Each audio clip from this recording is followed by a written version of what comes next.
Okey, untuk soalan yang terakhir, subjektif, soalan yang terakhir iaitu soalan nombor 27. Okey, penjelmaan T ialah translasi 2 negatif 4 dan penjelmaan P ialah pantulan pada paksi Y. Nyatakan koordinat imej bagi titik A di bawah translasi T. Okey, soalan pertama, titik A di bawah translasi T. Okey, so titik A kat sini titik A berada pada koordinat negatif 39. Okey, translasi T ialah 2 negatif 4. Jadi 2 ni kita kena bergerak ke kanan secara mendatar. 1, 2. Kemudian negatif 4 ni kita kena bergerak ke bawah secara menegak lah ke bawah. 1, 2, 3, 4. So titik A yang baru berada di sini lah. Ni adalah A image iaitu pada koordinat negatif 1, 5. Okay, jadi jawapannya adalah negatif 1, 5. Okay, translasi ni dia mudah saja. Kemudian, okay, saya padam dulu yang ni. Titik D di bawah pantulan P. Okay, pantulan P adalah pantulan pada paksi Y. Okay, paksi Y kita berada di sini. Paksi Y kita. Ni paksi Y, perhatikan ni paksi Y. Sorry.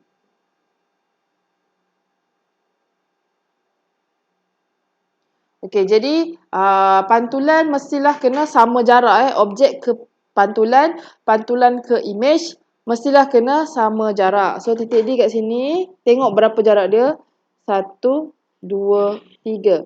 So jarak dia ke image pun 3 jugalah. 1, 2, 3. Jadi ini adalah image D, iaitu pada koordinat 3, 7. Jadi jawapannya 3, 7. Okey, soalan yang ketiga, A3, dia kata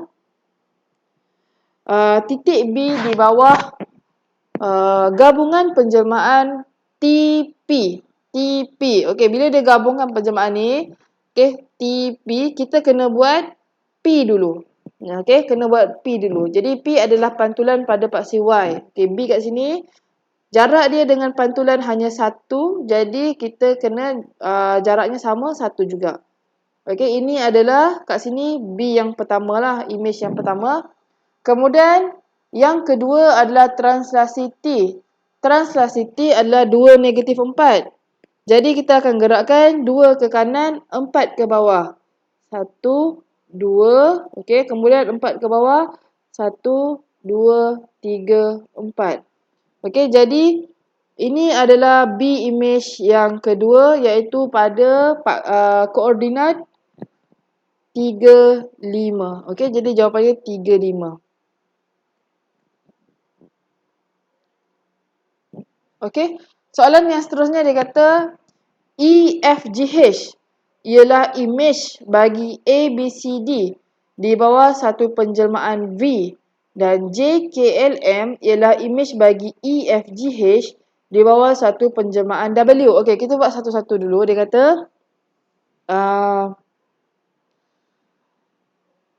kata penjelmaan EFGH ialah penjelmaan V. Okey, penjelmaan V. So penjelmaan V ialah putaran 90 darjah. Ni V ni putaran 90 darjah ikut arah jam pada negatif 3, 4. Okey, so negatif 3, 4. Kita tandakan dulu pusat putaran. Okey, negatif 3, 4 berada di sini. Ini pusat putaran. Okey, so kita kena lukis EFGH. Okey, lukiskan EFGH. Macam mana kita nak putarkan? Okey, kita ada empat bucu bucu A, B, C, D. Okey, kita boleh buat sekurang-kurangnya 3 bucu untuk kita lukiskan EFGH. Okey. So yang pertama, kita boleh lukis yang mana dulu? Contohnya kita nak titik D titik D. Okey. So kita akan lukis garisan daripada D ke pusat daripada D ke pusat. Sekejap, sorry, besar sangat. Kecilkan sikit. Okey, daripada D ke pusat putaran ni. Sekejap. Okey, kemudian kita akan ambil pembaris. Sorry, terkeluar pula.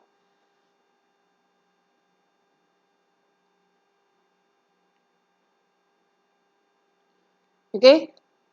Kita nak ukur 90 darjah. Kita letak dia betul-betul dekat atas pusat tu. Kemudian kita akan pusingkan dia ikut arah jam. Okey, pusingkan ikut arah jam.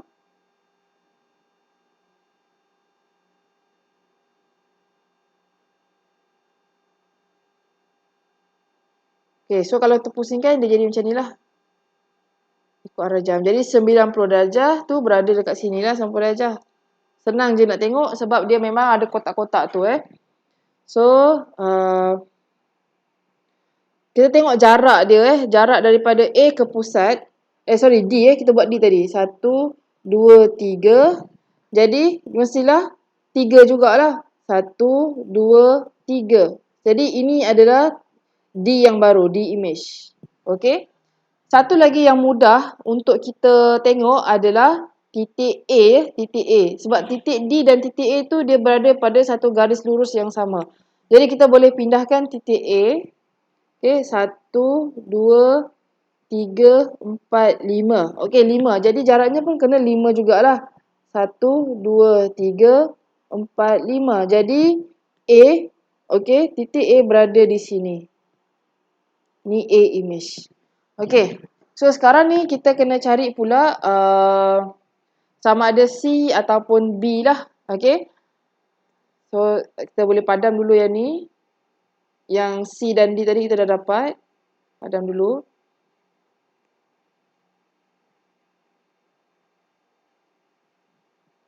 Sekejap hilang pula. Okey, tadi D kita dapat kat mana negatif 3, 4. Kita punya pusat kat sini. So D kita dapat kat sini. D dan A kita dapat kat sini. Ni A. A image.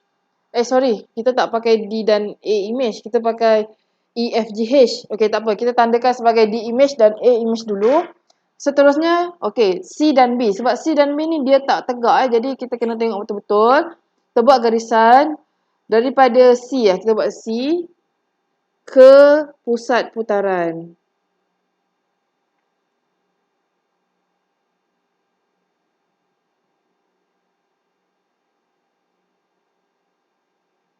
Okey, kemudian kita ambil pembaris dan kita ukur sebanyak 90 darjah lah. Okey, letak betul-betul kat pusat dia. Kemudian kita ukur 90 darjah.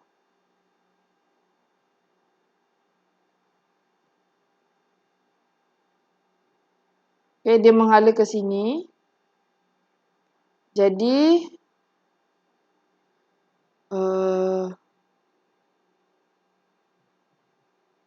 sekejap dia tak tepat.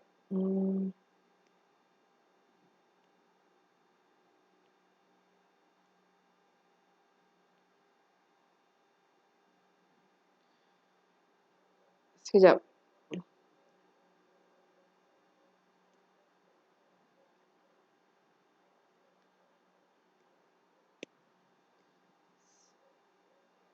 Tandakan titik dia negatif 3, 4 dekat sini. Okey, so kita letak kat sini. Pusingkan dia.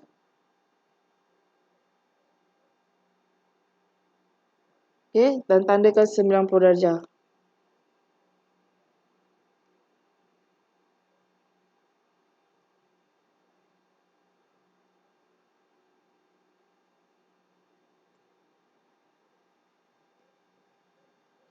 Okey, sebelum tadi D dan A tu dah hilang D tu tadi kat sini D. Kemudian A dekat sini. Ni D image, ni A image. Okey. So,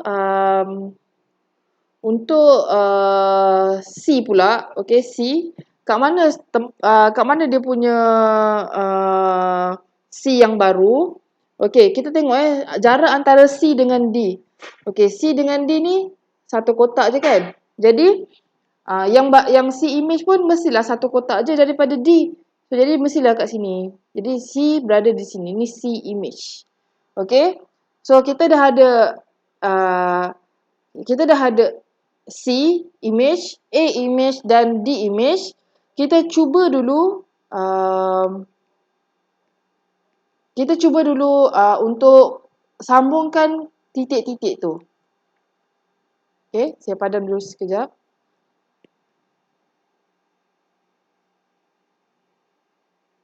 C image kat sini. Okay. So D, kemudian D ke A. Okay, kemudian kita nak cari B je. Kita boleh agak daripada sini, kita boleh agak B berada di mana. Okay. B jarak dia 2 kotak daripada A ya. So, kat mana 2 kotak daripada A tu? Takkanlah 2 kotak kat belakang sini. Okay, takkanlah 2 kotak ke sini. Mestilah 2 kotak ke bawah sini ya. Sebab kita nak sambungkan dengan C tu. Jadi, kita boleh sambungkan. Okay. C kat sini. Dan air sekali A kat sini. So, kita dapatlah kita punya gambar rajah untuk ini adalah untuk E, F, G, H yang dia nak. Putaran sebanyak 90 darjah. Sekurang-kurangnya kita buat 3 titik lah. 3 titik dan yang titik yang terakhir tu kita boleh agak dia berada di mana. Okay. Seterusnya, soalan dia kata diberi luas EFGH ialah 4 cm. Kuasa 2. Hitung luas dalam cm. Kuasa 2. JKLM. Okay. So, EFGH yang kita baru lukis ni tadi, luasnya dia bagi tahu adalah 4 cm kuasa 2. Kemudian, cari luas untuk JKLM. Okay. JKLM ni apa pula? Dia kata JKLM ialah image bagi EFGH di bawah penjelmaan W. Okey, penjelmaan W ialah pembesaran pada faktor skala 3 pada pusat negatif 2, 3. Okey, ini adalah pembesaran. So, kita kena tengok dulu pusat pembesaran tu. Okey, pusat pembesaran tu berada pada negatif 2, 3. Saya padam sekejap. Negatif 2, 3. Kita tandakan di sini, negatif 2, 3. So, macam mana kita nak buat dia punya pembesaran? Okey, kita kena lukiskan garisan daripada pusat pembesaran lalu kepada titik-titik yang kita dah buat tadi ya, titik EFGH lah. So, okey, pusat dia ni. Okey, lalu kepada D. Ni saya nak lalu kepada D, tapi kalau saya buat lalu kepada D, dia akan lalu kepada A juga. Okey. Jadi 2 dalam 1 lah. Okey. Itu adalah garisan untuk D dan A daripada pusat. Kemudian halakan daripada pusat ke C ya, C. Tapi kalau saya buat dia ke C, dia akan lalu ke B juga. Okey. Jadi kita lukis macam ni. Okay, so macam mana kita nak buat dia punya pembesaran? Dia kata pembesaran pada skala 3 skala 3. Maksudnya dia akan membesar sebanyak 3 kali ganda. Sekejap.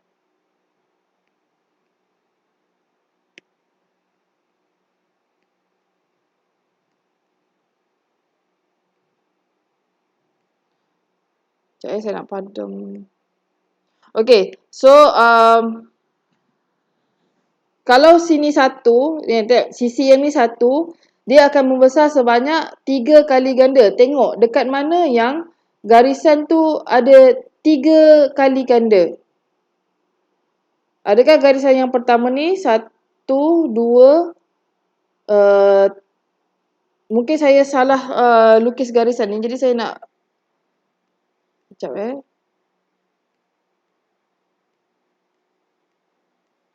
Okey, saya buat dulu semula garisan dia.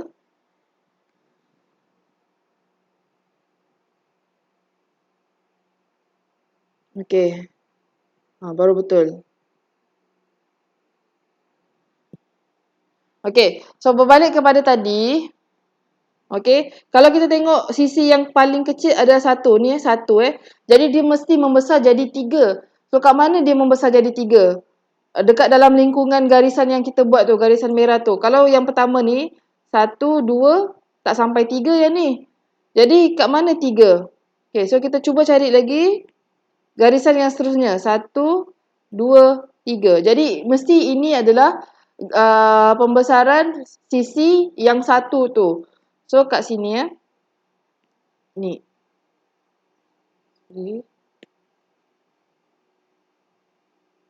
Okey, itu sisi yang pertama. So bila dah dapat sisi yang pertama, kita boleh agaklah kedudukan-kedudukan sisi yang lain. DA 2, 2 kotak, jadi mestilah 2 darab 3, 6 So 1, 2, 3, 4, 5, 6. Okey. So itu yang baru, jadi kita akan gariskan yang ni. Okay, so ini adalah JKLM. Okay, tapi soalan ni sebenarnya dia tak suruh lukis pun. Saya saja nak tunjuk ke awak macam mana untuk lukis dia punya pembesaran kalau dia minta dilukis. Yang ni dia cuma minta hitungkan luas. Bila minta hitungkan luas, awak kena tahu rumus untuk luas adalah luas image. Okay, ni tentang luas sama dengan K kuasa 2 darab dengan luas objek. Okey, sekarang objek kita yang ni ni objek dan ini dah jadi kita punya image. So dia nak cari luas image luas image sama dengan K kuasa 2. K adalah skala. Skala dia dah bagi tahu skala 3 skala 3 jadi 3 kuasa 2 darab dengan luas objek 4. Okey, so 3 kuasa 2 9, 9 darab 4 kita akan dapat 36. So 36 cm kuasa 2. Sebenarnya jalan kiranya ini saja, sebenarnya tak perlu nak lukis Saya saja nak tunjuk. Okey, itu saja. Sekian. Assalamualaikum warahmatullahi wabarakatuh.